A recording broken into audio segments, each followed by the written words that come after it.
আসসালামু আলাইকুম, আমি আফসানা আলমগীর খান। আমন্ত্রণ জানাচ্ছি এনটিভির মধ্যাহ্নের খবরে। এদিকে মামলার তদন্তে দোষী প্রমাণিত হলে আব্দুল হামিদের বিরুদ্ধে ব্যবস্থা নেওয়া হবে বলে জানিয়েছেন স্বরাষ্ট্র উপদেষ্টা জাহাঙ্গীর আলম চৌধুরী। তবে নির্দোষ কেউ যাতে হয়রানির শিকার না হয় সেদিকেই খেয়াল রাখতে হবে। যাত্রাবাড়ী থানা পরিদর্শনকালে তিনি এসব কথা বলেন।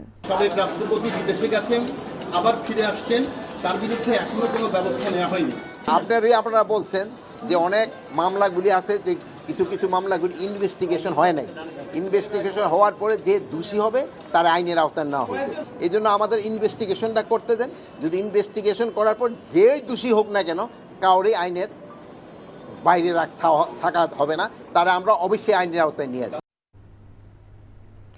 4 দিনের দ্বিপাক্ষিক সফরে আজ যুক্তরাজ্যে যাচ্ছেন অন্তর্বর্তী সরকারের প্রধান উপদেষ্টা ডক্টর মোহাম্মদ ইউনূস। আগামী 14 জুন দেশে ফেরার কথা রয়েছে তার। এই সফরে বাকিংহাম প্যালেসে ব্রিটিশ রাজা তৃতীয় চার্লসের সঙ্গে দেখা করবেন প্রধান উপদেষ্টা। 12 জুন তিনি রাজা চার্লসের হাত থেকে গ্রহণ করবেন কিং চার্লস হারমনি অ্যাওয়ার্ড। দুই দেশের সম্পর্ককে নতুন করে পুনরুজ্জীবিত এবং অর্থনীতি, বাণিজ্য ও বিনিয়োগের ক্ষেত্রে আরও ঘনিষ্ঠ সহযোগিতা গড়ার লক্ষ্যে এই সফরে যাচ্ছেন প্রধান উপদেষ্টা। ব্রিটিশ প্রধানমন্ত্রী কিয়ার স্টারমারের সঙ্গেও তার দ্বিপক্ষীয় বৈঠক হবে।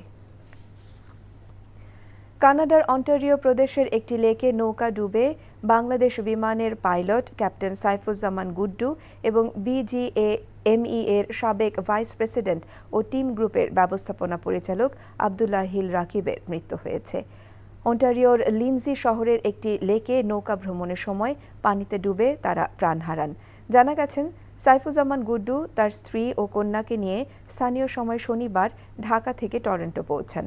গতকাল দুপুরে সাইফুজ্জামান ও তার বন্ধু আবদুল্লাহ হিল রাকিব এবং রাকিবের ছেলে একটি ছোট নৌকায় করে লেকে ঘুরতে যান।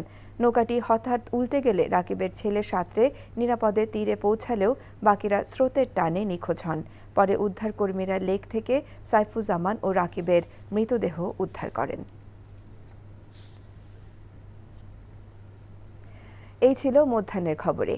এই খবরের ভিডিও সহ আপডেট জানতে ভিজিট করুন এনটিভি অনলাইন www.ntvbd.com। এছাড়াও এনটিভির জনপ্রিয় সব অনুষ্ঠান ও খবরের আপডেট জানতে ভিজিট করুন আমাদের ইউটিউব এবং ভেরিফাইড ফেসবুক পেজ। দুপুরের খবর দেখার আমন্ত্রণ রইল। ধন্যবাদ সবাইকে।